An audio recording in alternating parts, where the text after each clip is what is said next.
जम्मू कश्मीर में सरकार बने हुए 3 माह हो चुका है, लेकिन अभी तक मंत्रिमंडल का विस्तार नहीं हुआ है। मुख्यमंत्री यानी कि उमर अब्दुल्ला के द्वारा ये कहा गया कि इस माह में जो है वो कहीं न कहीं मंत्रिमंडल का विस्तार होगा, लेकिन उसे टाला गया। कारण कांग्रेस बताया जा रहा है। इसी विषय पे बातचीत करने के लिए समय हमारे साथ कांग्रेस के सीनियर लीडर रविंद्र शर्मा जी समय हमारे साथ मौजूद है। बहुत बहुत शुक्रिया वक्त देने के लिए। पहला सवाल यही रहेगा कि क्या दोनों जमातों के बीच में तनाव बढ़ रहा है? कोई तनाव नहीं है। किस बात पे तनाव है? क्योंकि हम कैबिनेट की कोई बात ही नहीं है। जब हमने कह दिया था कि स्टेटहुड नहीं दिया आप लोगों ने और वादा किया था कि चुनाव के फौरी बाद दे देंगे, वो शर्त भी गलत थी कि आप जम्मू कश्मीर को 6 साल के बाद ड्यूटी जो है लोगों का नुकसान है, और इसलिए हमने एक प्रिंसिपल स्टैंड लिया था। उसके बाद अभी चर्चा कोई नहीं हुई, क्योंकि इस वक्त पार्लियामेंट चल रही है। क्या वजह है कि स्टेट वापस नहीं दी जा रही? और स्टेट पे तो मोदी जी ने खुद चला के कहा, यहाँ इश्तिहार दिए, ऐड निकाली कि हमको वोट दो, हम स्टेट देंगे। स्टेट तो हमारा अधिकार है, वो कोई बैक थोड़ा करना है, और वो उन्होंने संसद में सुप्रीम कोर्ट में लिख के दिया है। फिर हमें समझ नहीं आता, इसलिए हमारा और नेशनल कॉन्फ्रेंस कोई तकरार नहीं है इस बात पे। खबरें ये भी गर्दिश कर रही हैं कि कांग्रेस की सहमति नहीं बन पा रही है। कांग्रेस ये तय नहीं कर पा रही कि किस विधायक को जो है वो तय किया जाए। जो विभाग हैं उनसे काफ़ी ज़्यादा उम्मीद है। क्या जो विभाग आप मांग रहे हैं वो विभाग नेशनल कॉन्फ्रेंस नहीं दे पा रहे? ऐसी बात, इस बात पे चर्चा ही नहीं हुई, ना हो रही है कि कैबिनेट में हम शामिल होंगे नहीं होंगे, कब होंगे, इस बात पे कोई चर्चा ही नहीं हुई है। और ना ही नेशनल कॉन्फ्रेंस, कहाँ से ये खबर आती है कि हमने विभाग मांगे हों? ये सब बेबुनियाद खबरें हैं। बात चर्चा इस बात पे है कि स्टेट कब मिलेगी, मिलेगी नहीं मिलेगी, क्या उसके लिए लड़ना पड़ेगा। हमने तो अपनी मूवमेंट जिस दिन पार्लियामेंट अधिवेशन शुरू हुआ था कांग्रेस पार्टी में, करा साहब ने कश्मीर के अंदर जो है 25 नवंबर को वहाँ प्रोटेस्ट शुरू किया था। फिर अब देखिए 26 नवंबर को हमने रजौरी में उस प्रोटेस्ट की सेकंड जो है वो वहाँ पे किया कि हमारा मूवमेंट जो है वो स्टेटहुड के लिए है, आप फुल स्टेट रिस्टोर करिए।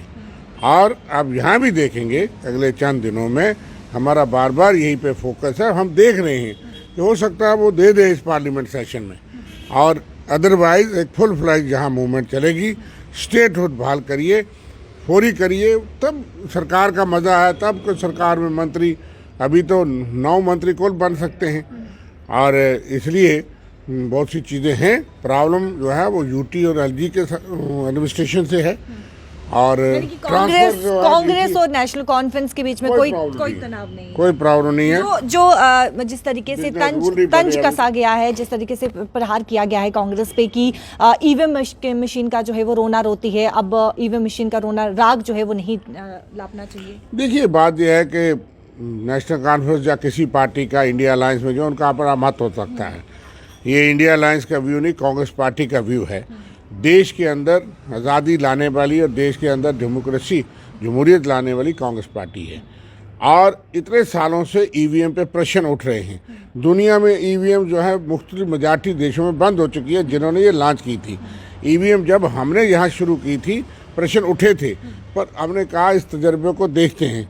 लेकिन उसके बाद उस वक्त तो मोदी जी ने, प्रधानमंत्री ने खुद इस पर प्रश्न उठाए थे, तब कोई मुद्दा नहीं बना। क्या मंत्रिमंडल विस्तार को लेकर चर्चा नहीं हो रही है, बातचीत नहीं हो रही है? कोई चर्चा नहीं है अभी इस बात पे कोई प्रायोरिटी ये नहीं है।